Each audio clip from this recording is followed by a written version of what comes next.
Reading Ephesians chapter 4, verses 1 to 6. As a prisoner for the Lord, then, I urge you to live a life worthy of the calling you have received. Be completely humble and gentle. Be patient, bearing with one another in love, making every effort to keep the unity of the Spirit through the bond of peace.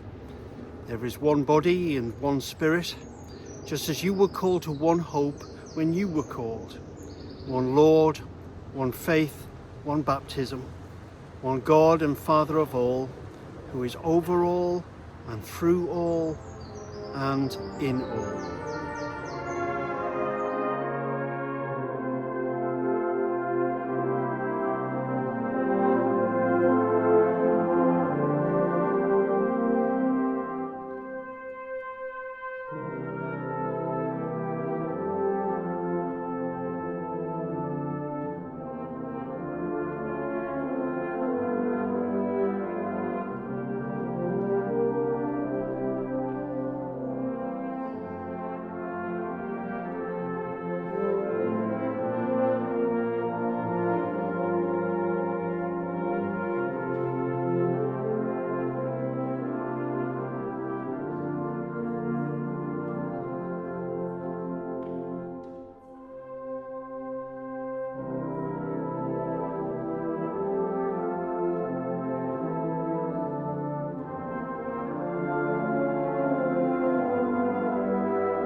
So welcome back to London. It's not the warm, sunny place that it was the last time we were talking in the first 3 chapters, but brought you back out, hopefully between the showers. I'm even having to wear a bit of a jumper today, and at any time it could be that we have another shower passing over. But we're going to be looking at the sort of second aspect of Ephesians. In essence, what we have in Ephesians is chapters 1, 2 and 3, where Paul is sharing with us the process of his thinking when it comes to the sharing together, the equality, the equity, the inclusion, the diversity of the church. And he's talking to the Gentiles and to the Jews particularly. And we reach the pinnacle of that conversation with himself in the prayer he reads and writes for us in Ephesians chapter 3, where he asks that we may be filled to the measure of all the fullness of God, so that we may see how high and how deep and how long and how wide is the love of Christ, and to know this love that surpasses knowledge. Now that comes, as we said earlier, as a direct consequence of the verses previous to that. An English poet called William Blake once wrote in a poem that we construct life through the chinks in the wall where we see the realities beyond. In some ways it reflects, for those of you who have more of a philosophical bent, it reflects the ideas of Plato when he talks in his allegory of the cave, that the fact of our reality is not made of the reality itself, but it's made up of the shadows of the reality and how we construct those shadows that always don't show the intricacies of the reality. And out of those shadows we construct an idea of what we believe reality to be. And so Paul, 300 years after Plato, is also saying, you know, there was a time I thought I saw, but it was only merely seeing through chinks in the wall. It was only merely constructing shadows, putting them together. But now I pray that in seeing the measure of all the fullness of God, I am realizing how wide and long and high and deep is the love of Christ, so that I may know this love that surpasses knowledge. Any knowledge I may have had before, it's a new knowledge, it's a new understanding, it's a new grasping. And then we get into chapter 4, and we begin to see that he's now reached the pinnacle of his thinking, and he's saying now there's a plateau we have to walk along. There's a plateau of what does it all mean. I've done the hard work of climbing through the rubble and through the stones and through the vertical precipices. I've done all of that thinking. I've reached the pinnacle now of that prayer in Ephesians chapter 3. Now what does it mean? And so in Greek manuscripts, there's a very small word that is used that actually means therefore. It's best translated as therefore. Here in the New International Version, it's called then. But a better translation in many instances would be therefore. You see, it's a direct connection to everything he's done. That because I believe all this, because I pray all this, because I believe that I've grasped something of the height and the depth and the width and the length of the love of God, there is a response to that. There is a therefore. There is something that says, I cannot live as I used to live in knowing this knowledge. There has to be some practical response, some responsibility to the knowledge I now have. And so what we get in Ephesians 4, 5 and 6 is the continuation of therefore. It's the going on of what does that mean in so many different circumstances. And we'll be looking at that. But for today, I'm looking at these first 6 verses where he's trying to come to terms with the idea of therefore. And he calls himself a prisoner for the Lord. Now, if you remember what we said earlier on, he is currently in house arrest in Rome. But he's not talking about being a physical prisoner. In fact, he uses a word as prisoner that is about being made, I made myself subject to the understanding I have now grasped. I know that if I go outside of that understanding I now grasp, that actually I would be inauthentic, I would not be good, I would not be being honest either with myself or with the life in which I live. Therefore, I am a prisoner. I am bound by the very things I now understand of the Lord. As a prisoner for the Lord, I urge you to live a life worthy of the calling you have received. To live a life worthy of the calling you have received. You see, this is a sense of responsibility. You know, I'm not a universalist. I don't believe that anybody can do anything and there are no repercussions. What I am is a believer in that God opens up my eyes by his grace, and in that grace my authentic response is I gain responsibility. There is a therefore. I am called to live a life worthy of the calling I have received. And he begins to paint the foundations of that, which then he builds on over the next few chapters. And he says, be completely humble and gentle. Not just be humble and gentle, be completely humble and gentle. Now this is a man for whom this is not the simplest thing. You know, there are many thoughts on Paul that actually he wasn't the simplest person to be with. He'd had arguments with a few people. And in fact, once we read in Acts, he was the man who went to the high priest and asked for permission to go around killing people or bringing them into subjection and putting them in prison. This was a man who was a very strong idealist, who wrote in Philippians, I am the Hebrew of Hebrews. I am a Pharisee.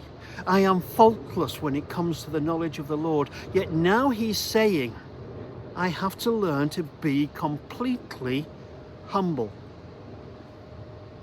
That means I can't start from the place where I think I am. I have to start from where I think he is. Sometimes I will get that right and sometimes I won't. But the humility is realizing that that is not my place. It has to be his place.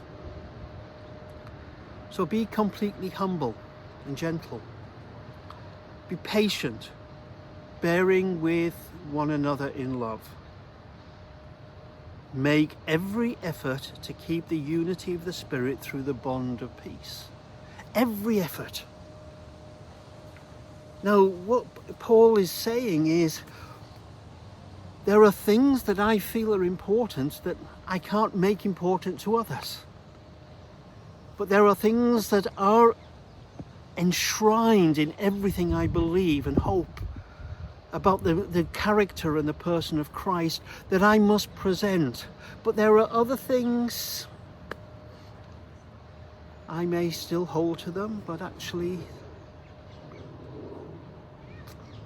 I must make every effort, and I can't impose on somebody else except that which is absolutely central. And maybe in our world where we have many denominations, one of the things that has come out of the birth and the organization are the creeds, whether it's the Apostles or the Nicene creeds, that bring us down to the absolute central tenets of what it is to believe as a Christian in our world today. Doesn't take away the therefore, doesn't take away the responsibility of walking humbly, of walking worthily. But the essentials have to be the absolute central aspects of the faith that we hold. For there is one body and one Spirit, just as you were called to one hope when you were called. One Lord, one faith, one baptism.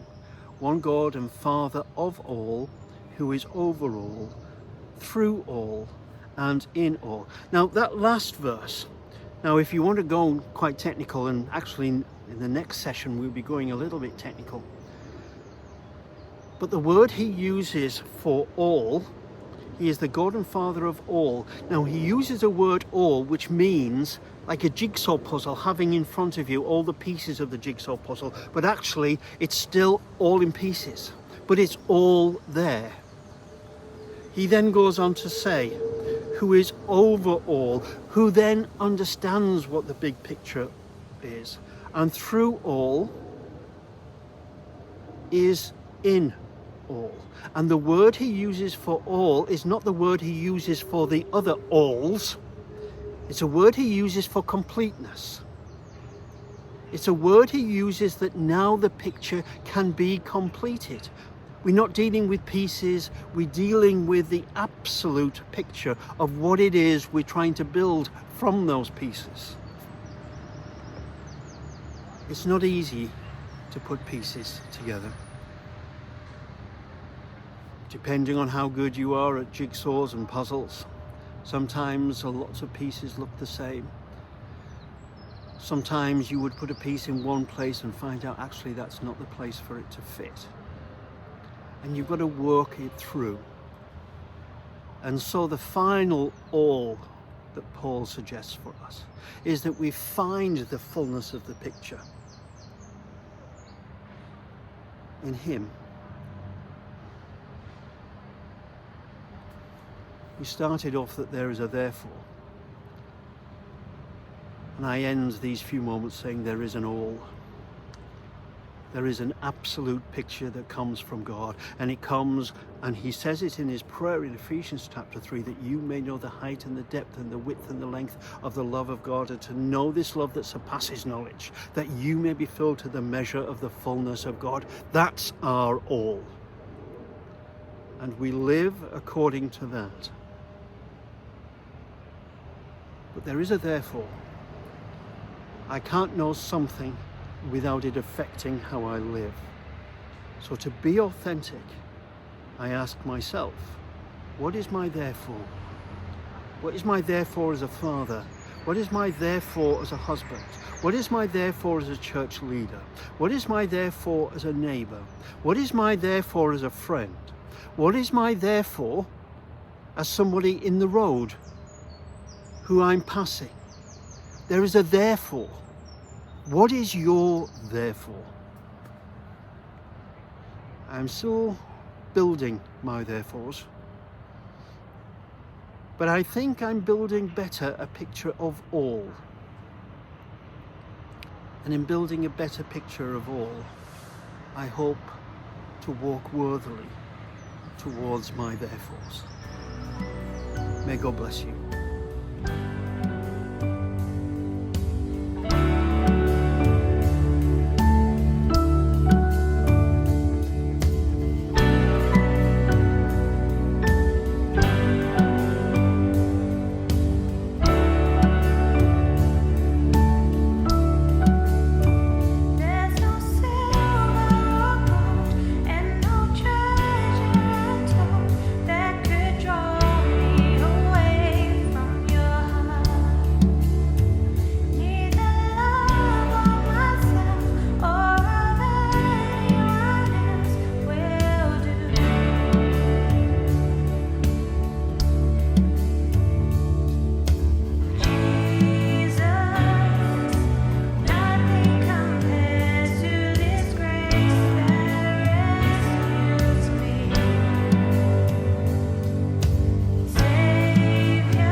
Letting go.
me.